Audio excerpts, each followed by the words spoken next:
Hello everyone, welcome back to मोटोनॉमिक्स।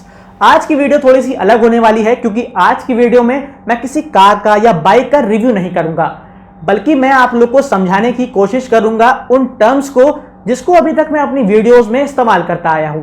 और यही terms आप लोगों ने मेरे इंस्टाग्राम पर भी पूछी थी, तो मैंने सोचा कि क्यों ना आप लोगों के लिए एक वीडियो ही बना दी जाए जिसमें मैं आप लोगों को समझा सकूं कि बीएचपी, टॉर्क और आरपीएम क्या होता है, वो भी बहुत आसान भाषा में, बिना किसी मैथमेटिकल फॉर्मूला के और बिना किसी कैलकुलेशंस के। तो मेरा नाम है फराज।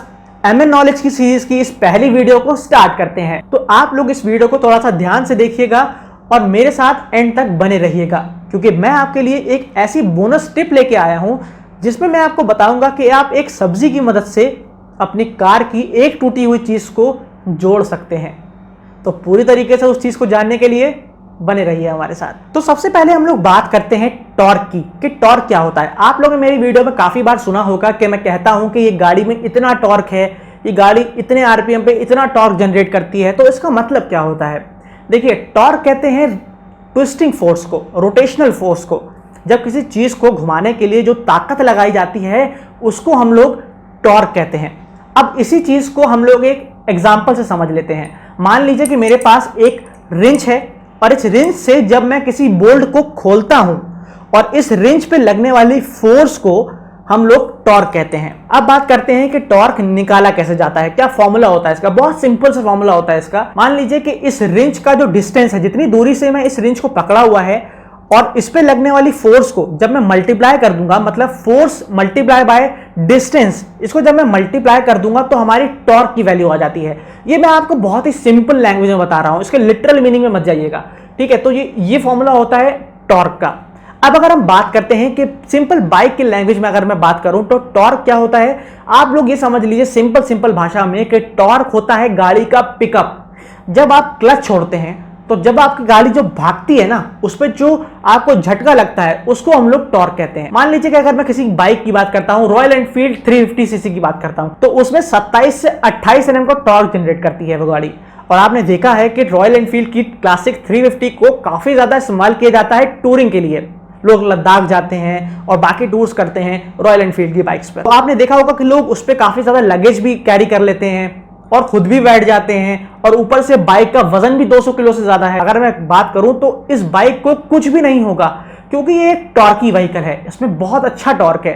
तो टॉर्क जहां पे होता है वहां पे आप समझ लीजिए कि उस गाड़ी की खींचने की क्षमता, जो लगिंग पावर होती है, वो बढ़ जाती है। सिंपल भाषा में अगर मैं आपसे बोलूं कि एक लाइन में अगर टॉर्क को समझाना है तो आप ये समझ लीजिए कि जिस गाड़ी में टॉर्क ज्यादा होगा वो गाड़ी किसी भी भारी सामान को, किसी भारी वजन को बड़ी आसानी से आगे लेके चल सकती है। बाकी एग्जांपल देता हूं, जैसे मान लीजिए कि जो बड़े बड़े ट्रैक्टर्स होते हैं, जो ट्रक्स होते हैं और जो डीजल गाड़ियां होती हैं, इन सब में काफी हाई टॉर्क मिलता है आपको। आप लोगों ने देखा होगा कि पेट्रोल के अगर पिकअप की बात करूं और डीजल के पिकअप की बात करूं तो डीजल की गाड़ी आसानी से, बहुत ही आसानी से आपको पीछे छोड़ सकती है, क्योंकि जो उसमें एक्सेलरेशन होती है, उसकी जो स्पीड पकड़ती है, वो एक बार जो झटका आता है उसमें, वो बहुत जबरदस्त होता है। तो ये होता है टॉर्क। तो अभी जो मैंने रॉयल एनफील्ड का जो एग्जांपल दिया है उसको सुन के बहुत से लोगों के दिमाग में ये आया होगा कि यार देखो, रॉयल एनफील्ड लगिंग पावर तो बहुत अच्छी होती है, सामान कैरी कर लेती है, टूरिंग के लिए अच्छी होती है, उसमें टॉर्की व्हीकल होता है, लेकिन उसकी कोई स्पीड जो होती है वो तो बहुत अच्छी नहीं होती है। पिकअप मान लिया होता है, एक गियर से दूसरे गियर जाने पे अच्छा होता है, लेकिन उसकी कोई टॉप स्पीड अच्छी नहीं होती है, उसमें इतनी स्पीड नहीं होती, इतनी भागती नहीं है वो गाड़ी।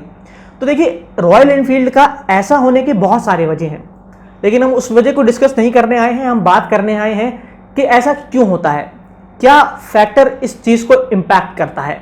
देखिए, जो सबसे मेन फैक्टर होता है जो स्पीड से रिलेटेड होता है वो कहीं ना कहीं बीएचपी होता है, उसको भी हम लोग समझेंगे। लेकिन उससे पहले हमारा समझना जरूरी है कि ये आरपीएम क्या होता है। देखिए, आरपीएम का मतलब होता है रिवॉल्यूशंस पर मिनट या रोटेशंस पर मिनट। इंजन की जो रोटेशन होती है वो डिनोट होती है आरपीएम से। तो आप लोगों ने देखा होगा कि गाड़ी में 2 मीटर होते हैं, एक तरफ होता है जिसमें स्पीडोमीटर होता है और एक तरफ होता है जिसमें हम लोग आरपीएम होता है, जिसमें लिखा होता है 1 2 3 4 5, और उसमें मल्टीप्लाई बाय 1000 होता है, यानी 1000 आरपीएम, 2000 आरपीएम, 3000 आरपीएम, 4000 आरपीएम, ऐसे होता है। लेकिन कुछ लोग ये समझते हैं कि जो ये रोटेशन दिखा रहा है, जो आरपीएम बढ़ रहा है, जब आपने देखा होगा कि आपकी गाड़ी की जब स्पीड बढ़ती है तो आपका जो आरपीएम होता है वो भी बढ़ता रहता है। तो ऐसे में कुछ लोगों का सोचना ये होता है कि यार ये जो आरपीएम बढ़ रहा है इसका मतलब ये है कि हमारी जो टायर की स्पीड है, हमारी जो व्हील स्पीड है, जो व्हील की रोटेशन है वो बता रहा है। लेकिन यार ऐसा नहीं होता है। जब आपसे कोई ऐसी बात कहे तो आप उसको ये बता दीजिएगा या मेरी वीडियो को लिंक दे दीजिएगा कि ऐसा नहीं होता है। आरपीएम का मतलब होता है कि जो इंजन के क्रैंक को घूमने का जो रोटेशन होता है, मतलब 1 मिनट में जो आपका इंजन घूमता है ना, वो बताता है आरपीएम। उसको हम लोग डिनोट करते हैं आरपीएम। तो इंजन के घूमने की जो रोटेशन होती है पर मिनट में, उसको हम लोग आरपीएम कहते हैं। तो अब हम लोग समझ लेते हैं कि हॉर्स पावर क्या होता है। उसे समझने से पहले हम लोग को ये जानना पड़ेगा कि इसका फॉर्मूला क्या होता है।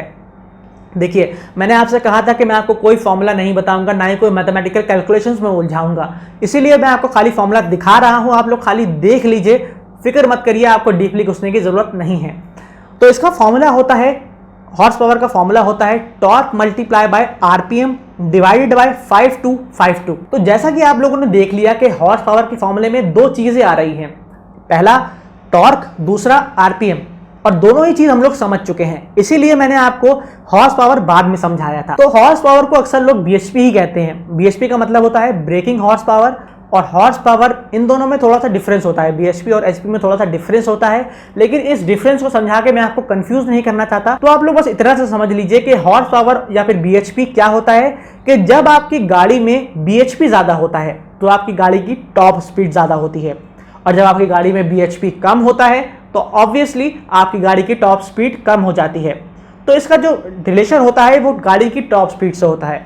अगर मैं आपको दोबारा समझाता हूं एक सिंपल लाइन में, तो आप ये समझ लीजिए कि जिस गाड़ी में बीएचपी ज्यादा होगा उस गाड़ी की मैक्सिमम स्पीड ज्यादा होगी, और जिस गाड़ी में बीएचपी कम होगा उसकी मैक्सिमम स्पीड भी कम हो जाएगी। तो अब बात कर लेते हैं अपनी बोनस टिप की। तो क्या आप लोगों को पता है कि आप लोग एक लहसुन की मदद से, यानी गार्लिक की मदद से, अपनी कार की क्रैक्ड विंडशील्ड को जोड़ सकते हैं? जी हाँ, आप लोग बिल्कुल ठीक सुन रहे हैं। आप लोग अपनी टूटी हुई विंडशील्ड को, यानी क्रैक्ड विंडशील्ड को रिपेयर कर सकते हैं एक लहसुन की मदद से, क्योंकि लहसुन के अंदर एक नेचुरल ग्लू होता है। लेकिन ये केस उनके लिए नहीं है जिनकी गाड़ी की विंडशील्ड पूरी तरीके से टूट गई है, बल्कि उनके लिए है जिनकी विंडशील्ड क्रैक हो चुकी है, और उसको और टूटने से बचाने के लिए आप लहसुन को काट कर वहां पर लगा दीजिए और फिर एक्स्ट्रा ग्लू को कपड़े से या किसी टिश्यू से साफ कर दीजिए, और फिर आप देखेंगे कि आपके जो ग्लास के पार्टिकल हैं वो और नहीं टूटेंगे। तो बस यही था हमारी आज की वीडियो में। उम्मीद करता हूं कि आप लोग सभी चीज समझ गए होंगे। अगर आपके पास कोई सवाल है या कोई आप वीडियो देखना चाहते हैं, कोई सजेशंस हैं, तो आप नीचे कमेंट बॉक्स में लिख सकते हैं, क्योंकि कमेंट बॉक्स तो आप ही लोगों का है यार। और या फिर आप लोग मुझे मेरे डीएम कर सकते हैं इंस्टाग्राम पर। अगर आपको ये वीडियो किसी भी रीजन की वजह से पसंद आई हो तो इस वीडियो को लाइक करके ही जाइएगा, और अगर आप चैनल पर पहली बार आए हैं तो लाल कलर के बटन को दबा दीजिए, सब्सक्राइब कर दीजिए इस चैनल को। Till then, drive safe, ride hard.